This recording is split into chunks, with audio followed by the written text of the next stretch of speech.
Hi everyone, welcome to our YouTube channel Edufy India. मैं आपकी educator Nidhi Yadav. अगर आप हमें सोशल मीडिया प्लेटफॉर्म्स पर फॉलो करना चाहते हैं तो उसका लिंक हमारे डिस्क्रिप्शन बॉक्स में दिया है। आप वहां जाके उस लिंक पे क्लिक कर लीजिए। और अगर आप व्हाट्सएप, फेसबुक, इंस्टाग्राम पे हमसे जुड़ना चाहते हैं तो आप वहां पे जाके हमारे पेज को फॉलो कर सकते हैं। और आपको फ्री PDF नोट्स चाहिए, वीडियोस चाहिए तो उसके लिए आपको हमारा टेलीग्राम ग्रुप चैनल ज्वाइन करना पड़ेगा। वहाँ पे आपको लगातार वीडियोस और जो है फ्री PDF नोट्स मिलते रहेंगे, ठीक है। और अगर कोई क्वेरी है तो आप कमेंट सेक्शन में मुझे बता दीजिए, आपकी सारी क्वेरीज दूर हो जाएंगी। और अगर आपको वैसे भी कुछ पूछना है तो आप टेलीग्राम चैनल पे जाके वहाँ पे भी आप जो है अपने प्रॉब्लम्स पूछ सकते हैं, ठीक। तो आइए फिर अपना लेक्चर शुरू करते हैं। उससे पहले मैं आप सबके लिए एक मोटिवेशनल कोट लाई हूँ, आइए उसे देख लेते हैं। Never give up, great things take time, be patient. हमें कभी भी गिव अप नहीं करना चाहिए, क्योंकि जब भी कुछ अच्छा और बड़ा होने वाला होता है ना तो समय ज़रूर लगता है, इसलिए हमेशा सब्र रखना चाहिए। कहते हैं ना कि सब्र का फल हमेशा ही मीठा होता है, तो इसीलिए कहा जाता है। क्योंकि कभी कभी कुछ अच्छा पाने के लिए हमको इंतज़ार करना पड़ सकता है। लेकिन क्या होता है ना, जो टाइम इंटरवल होता है, कुछ लोगों को कुछ चीज़ें बहुत कम समय में मिल जाती है, कुछ लोग को वही चीज़ पाने के लिए 4-5 साल लग जाते हैं। लेकिन इसका मतलब ये नहीं कि वो मेहनत नहीं करते, वो मेहनत करते।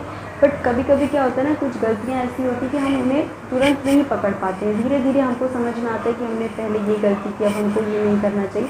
तो धीरे धीरे ये सारी चीज़ें हमारी, जब हम इस चीज़ को आइडेंटिफाई कर लेते हैं तो हमको फिर अपना एक जो फुल कहते हैं कंप्लीट पैकेज समझ में आ जाता है कि हाँ, हमको कैसे अब आगे की अपनी रणनीति कैसी रखनी चाहिए ताकि हम दोबारा असफल ना हों, है ना। तो इसीलिए कहते हैं कि अगर आपने कुछ अपनी लाइफ में सोचा है कि हाँ मुझे ये चीज़ करनी है, भले आज तक अभी तक आपको किसी चीज़ में सफलता नहीं मिली, लेकिन मेरा मानना है कि इंसान के अंदर अगर मेहनत करने की ज़ील है, अगर वो चाहता है कि हाँ उसे ये चीज़ करनी है, तो कोई भी कंडीशन आ जाए वो ये चीज़ कर ही लेगा, ठीक है। और वैसे भी जो करंट सिनारियो चल रहा है, मुझे समझ में आता है। अभी जो बच्चे न्यूज़ आ रही है लगातार, बच्चे सुसाइड करें। अभी हाल ही में नीट एस्पिरेंट्स ने सुसाइड किया। सुसाइड करना मैं समझ सकती हूँ, प्रेशर होता है, समझ नहीं आता है कि इस टाइम बच्चे समझ नहीं पा रहे हैं कि हम क्या करें। बट मुझे ये लगता है कि थोड़ा बहुत अभी है, मतलब प्रॉब्लम चल रहा है, ऐसा नहीं है कि ये प्रॉब्लम लास्ट करेगा बहुत टाइम तक, नहीं, थोड़े टाइम के लिए है। अब हमेशा तो सब कुछ अच्छा नहीं होता ना, अच्छा बुरा तो होता रहता है। बस ये है कि हमको उस बुरे में कैसे जो है अपने आप को अपने साथ डील करना है। इसमें अगर आप कभी आप अकेले मत बैठिए, अपने पेरेंट्स के साथ बैठिए, अपने फ्रेंड्स के साथ बैठिए, आप उनसे अपनी प्रॉब्लम शेयर करिए, कुछ ना कुछ तो सोल्यूशन निकलेगा ही। और suicide is not an ultimate solution. भागने से कुछ नहीं होगा, प्रॉब्लम तो फेस करनी ही पड़ेगी। बोलते हैं ना, संघर्ष का नाम ही जीवन है। बस वही है कि अभी कुछ ना कुछ पाने के लिए आपको संघर्ष करना ही पड़ेगा। और मेहनत तो बिना किए मेहनत से तो कुछ भी नहीं मिलेगा। तो इसी वजह से बोलते हैं ना, सक्सेस का कोई शॉर्टकट नहीं होता है। इसीलिए कभी भी नेगेटिव थॉट्स अपने मन में मत लाइए, बिल्कुल भी नहीं। जो भी चीज़ें चल रही हैं ठीक हो जाएंगी, अभी नहीं थोड़ी देर बाद। बस आप मेहनत करते रहिए और अपनी पढ़ाई पर फोकस करिए, ठीक है। बाकी अगर आपको कोई प्रॉब्लम है तो आपके पेरेंट्स हैं और जो है आपके फ्रेंड्स हैं और हम लोग भी हैं। अगर आपको आप हमारी टीम के साथ जुड़ जाइए, मैंने आपको लिंक बता दिया, आप वहाँ पे जाके किसी भी तरीके का कोई भी डिप्रेशन है, कुछ भी प्रॉब्लम है, जस्ट शेयर करिए। हम उसको पूरी तरीके से आपको सॉल्व करने की कोशिश करेंगे।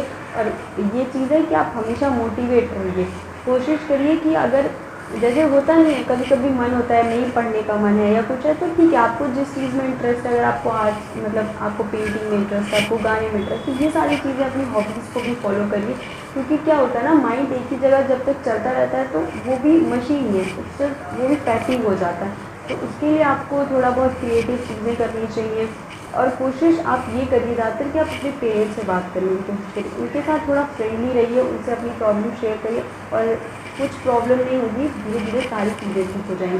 बस आप ये ध्यान रखिए कि आपको मेहनत करनी है लगातार, क्योंकि कंसिस्टेंसी बहुत ज़रूरी है। अगर कंसिस्टेंसी में अगर आपने अभी इधर इधर ये सब चीज़ें करके टाइम वेस्ट कर लिया ना, फिर बाद में जब अचानक से सब कुछ सर पे आ जाएगा तो कुछ समझ में नहीं आने का, ठीक है। तो बस आप मेहनत करते रहिए, पढ़ाई करते रहिए, बाकी ज़िंदगी जीना है, लाइफ है, जीते रहिए, खुश रहिए, और क्या, कुछ है नहीं, बस यही सब है, यही सब करना है आगे, है ना। तो चलिए फिर ठीक है, अपना लेक्चर शुरू करते हैं। आज का जो हमारा लेक्चर है वो है एनर्जी। एनर्जी में देखिए बहुत ही मैंने बेसिक सी चीज़ें रखी हैं, क्योंकि जो भी अभी तक पेपर आए हैं, मैंने जो भी दिया है, रीड किया है, उसके बाद मुझे ये समझ में आया कि वर्क एनर्जी और पावर से बहुत हाई लेवल क्वेश्चन नहीं आते हैं, बहुत ही लिमिटेड वे में और वही रिपीटेड क्वेश्चन पूछे जाते हैं। तो बहुत ज़्यादा मुझे नहीं लगता कि हाई लेवल 12 की ग्रेड पढ़ने की ज़रूरत है। 9-10 से ही आपका काम चल जाएगा। और बहुत ही बेसिक चीज़ है, क्योंकि क्या होता है ना, हम हाई लेवल के चक्कर में बेसिक नहीं पढ़ते। तो बेसिक पढ़ लीजिए। अगर आपको कुछ और जानना है और अगर आपको लगता है कि नहीं ये चीज़ मैंने नहीं बताई है, तो आप मुझे कमेंट सेक्शन में बता दीजिएगा, मैं आपको बाद में वो चीज़ें क्लियर कर दूँगी। ठीक है, तो फिर आइए शुरू करते हैं। एनर्जी से पहले मैंने वर्क की बात आपको समझा दी थी कि वर्क कहते किसको है। मैंने वर्क में आपको बताया था कि जब हम किसी भी ऑब्जेक्ट पे फोर्स लगाते हैं और वो ऑब्जेक्ट कुछ मोशन करती है, यानी कुछ डिस्प्लेसमेंट करती है, तो हम क्या कहते हैं कि उस ऑब्जेक्ट ने क्या किया, वर्क किया। ठीक है, फिर मैंने टाइप्स ऑफ वर्क आपको भी बताया था कि पॉजिटिव वर्क होता है, नेगेटिव वर्क होता है और जीरो वर्क डन होता है। इतनी चीज़ें मैंने आपको क्लियर कर दी थी। आज हम बात करेंगे एनर्जी की। देखिए, एनर्जी से हम सब वाकिफ हैं, हम सब जानते हैं एनर्जी कहते किसे हैं। एनर्जी बेसिकली क्या होता है, ताकत। जब अगर मैं हिंदी में बात करूँ तो किसी भी काम करने में जो ताकत लगती है उसको हम क्या कहते हैं, एनर्जी कहते हैं। जैसे an object having capability to do work is said to possess energy. जैसे कोई भी ऑब्जेक्ट है, उस काम को करने में उसके अंदर कितनी क्षमता है, कार्य क्षमता जो होती है, उसे हम क्या कहते हैं, एनर्जी कहते हैं। ठीक है, तो अगर जैसे मान लीजिए आपके पास कोई हथौड़ा है, ठीक है, आपने उसे उठाया तो पहले वो ज़मीन पर रखा था, फिर आपने उसे अपने हाथ से उठाया। तो आप देखिए, आपने जब उसे उठाया तो कुछ फोर्स लगा, ठीक है, फोर्स तो आपने लगाया ना, तभी आपने वो चीज़ ऊपर उठाई। और वो चीज़ पहले ज़मीन पे थी, उसके बाद क्या हुआ, वो ऊपर उठी, यानी उसमें कुछ डिस्प्लेसमेंट हुआ। इसका मतलब क्या हुआ कि हाँ, आपने कुछ ना कुछ वर्क डन किया। अब जो वर्क डन है, अब जब उस हथौड़े को आप कीले पे मारेंगे तो ऑब्वियसली जब आपने उस पर फोर्स लगाया, तो जब आपने कीले पे मारा तो उस ऑब्जेक्ट में कुछ ना कुछ एनर्जी थी। ठीक है, और वही एनर्जी जो है ट्रांसफ़र हो गई। तो यानी इसका मतलब क्या हो गया कि जब वो चीज़ काम हो गया, तो यानी उस ऑब्जेक्ट में जो भी उसकी कैपेबिलिटी थी किसी भी काम को करने की, तो उसको हम क्या कहते हैं, उसको हम कहते हैं एनर्जी, यानी ताकत। यूनिट ऑफ एनर्जी क्या होती है, जूल होती है। और इसकी जो बिगेस्ट यूनिट होती है वो होती है किलो जूल। तो जैसे हम ग्राम और किलोग्राम पढ़ते हैं, सेम कंडीशन इसमें भी जूल और किलो जूल। 1 किलो जूल में कितना जूल होता है, 1000 जूल। ठीक है, तो एनर्जी मतलब ये हो गया। अब डिफरेंट फॉर्म्स ऑफ एनर्जी आती है। आज हम सिर्फ 2 एनर्जी के बारे में डिस्कस करेंगे। First one is kinetic energy, the second one is potential energy. ठीक है, मेनली क्वेश्चन इसी से ज़्यादा पूछे जाते हैं, क्योंकि फार्मूला जब आ जाता है तो आपको डायरेक्ट ही अप्लाइड क्वेश्चन दिया जाता है। तो आपको बहुत ज़्यादा इसमें ये याद रखने की ज़रूरत नहीं है कि काइनेटिक एनर्जी किसको कहते हैं, रटने की ज़रूरत नहीं है। बस आप समझ लीजिए काइनेटिक एनर्जी की डेफिनेशन क्या है और पोटेंशियल एनर्जी की डेफिनेशन क्या है। मेन दिमाग में आप फार्मूला रखिएगा, क्योंकि फार्मूले पे डायरेक्ट क्वेश्चन आते हैं। ठीक है, तो देखिए काइनेटिक एनर्जी किसे कहते हैं। काइनेटिक एनर्जी है, it is the energy possessed by an object due to its motion. यानी ऐसी एनर्जी जब हम कोई मोशन करते हैं, ठीक है, यानी हम डिस्प्लेसमेंट करते हैं, तो उस डिस्प्लेसमेंट के दौरान जो एनर्जी किसी भी ऑब्जेक्ट में होती है उसे हम क्या कहते हैं, काइनेटिक एनर्जी कहते हैं। जैसे मान लीजिए आप दौड़ रहे हैं, तो जब आप दौड़ रहे होते हैं तो ऑब्वियसली ना आपकी बॉडी में मोशन होता है, या आप एक जगह से दूसरी जगह पे पहुंचते हैं, यानी कि डिस्प्लेसमेंट होता है। तो उस डिस्प्लेसमेंट के दौरान आपके बॉडी में जो एनर्जी स्टोर होती है उसे हम क्या कहते हैं, काइनेटिक एनर्जी कहते हैं। जैसे आप बॉलिंग कर रहे होते हैं या फिर आप खिसक रहे होते हैं, स्लाइडिंग कर रहे होते हैं, तो जब हम ये सारी चीज़ें करते हैं तो हमारी बॉडी में डिस्प्लेसमेंट होता है। तो जो डिस्प्लेसमेंट होता है तो हमारी बॉडी में कुछ एनर्जी स्टोर हो जाती है, उसी एनर्जी को हम लोग क्या कहते हैं, काइनेटिक एनर्जी कहते हैं। इसका फॉर्मूला होता है kinetic energy equals to half of mv² minus u²। देखिए, जब मैंने आपको बताया था कि force work done equals to force into displacement होता है। ठीक है, जब आप सेकेंड इक्वेशन ऑफ मोशन लगाएंगे s equals to ut plus half of at², तो आप वहाँ sorry my mistake, kinetic energy equals to half mv² minus u² होता है। ठीक है, तो जब मैंने आपको बताया था कि work done equals to force into displacement होता है। ठीक है, force equals to mass into acceleration होता है। आप थर्ड लॉ ऑफ मोशन लगाएंगे, जब v² equals to u² plus 2s, तो जब वहाँ से आप s की वैल्यू निकालेंगे तो आपको मिल जाएगा v² minus u² upon 2a। ठीक है, तो जब आप वर्क डन में ये चीज़ रखेंगे कि फोर्स इंटू डिस्प्लेसमेंट में, तो ma into v² minus u² upon 2, तो a कट जाएगा, तो आपको ये फॉर्मूला फाइनली मिल जाएगा half of mv² minus u², where m is the mass of an object, v is the final velocity of an object and u is the initial velocity of an object. ठीक है, तो mainly आपको derivation याद करने की जरूरत है। आप बस काइनेटिक एनर्जी का फॉर्मूला ध्यान में रखिए कि kinetic energy equals to half of mv² minus u²। ठीक है, काइनेटिक एनर्जी समझ में आ गई कि ऐसा कोई ऑब्जेक्ट जिसमें मोशन होता है तो उसमें जो एनर्जी होती है वो कौन सी होती है, काइनेटिक एनर्जी होती है। ठीक है, अब हम आगे बात करते हैं पोटेंशियल एनर्जी।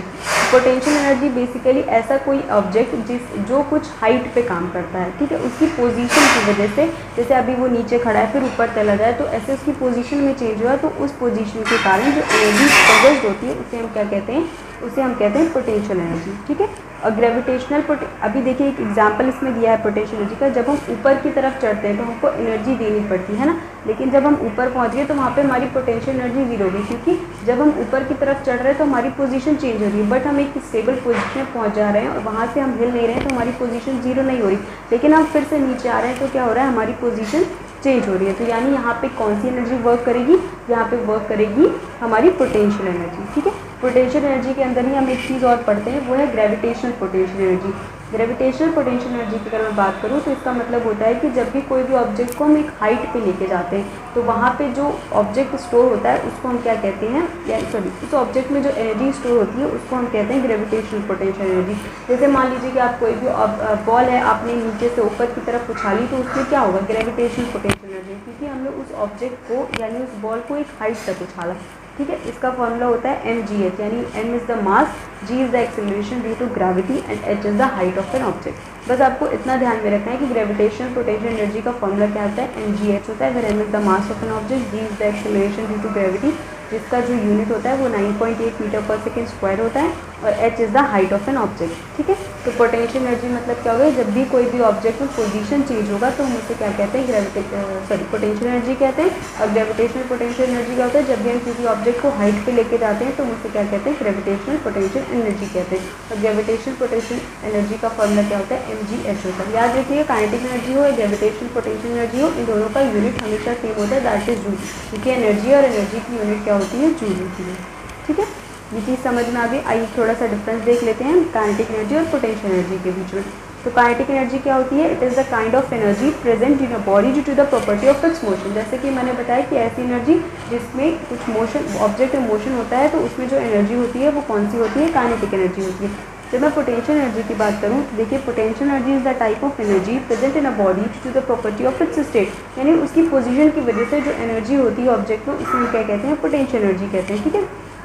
काइनेटिक एनर्जी क्या होती है, वो एक जगह से एक बॉडी से दूसरे बॉडी में इजीली ट्रांसफर हो जाती है, क्योंकि मोशन होता है। जब एक जगह से आप दूसरी जगह पे जा रहे हैं तो ऑब्वियसली बात है आपका मोशन हो रहा है, यानी एक बॉडी से वो दूसरे बॉडी में बहुत ही ईजिली ट्रांसफर हो जाती है। लेकिन पोटेंशियल एनर्जी क्या होती है, कभी भी ट्रांसफर नहीं होती, वो एक ही ऑब्जेक्ट में रहती है, ठीक है। और उसके बाद जब हम फैक्टर्स की बात करते हैं तो काइनेटिक एनर्जी मैंने आपको बताया half mv square minus u square होता है, यानी ये मास पे भी डिपेंड करेगा और स्पीड एंड वेलोसिटी पे भी डिपेंड करेगा। लेकिन पोटेंशियल एनर्जी में mgh होता है, यानी वो मास पे डिपेंड करता है और हाइट पे डिपेंड करता है, ठीक है। तो आई होप आपको ये चीज़ें समझ में आ गई होंगी। तो बस आपको इतना ध्यान रखना है कि एनर्जी किसे कहते हैं, इसकी यूनिट क्या है, और डिफरेंट फॉर्म्स ऑफ एनर्जी में हमने आज काइनेटिक एनर्जी और पोटेंशियल एनर्जी पढ़ लिया। अब हम आगे जो है अपना आगे का लेक्चर देखेंगे, थोड़ा law of conservation of energy और भी टाइप्स ऑफ फॉर्म्स हैं, हम उसके बारे में डिस्कस करेंगे, ठीक है। तो आज के लिए बस इतना ही, तब तक के लिए thank you so much. Stay happy and stay safe.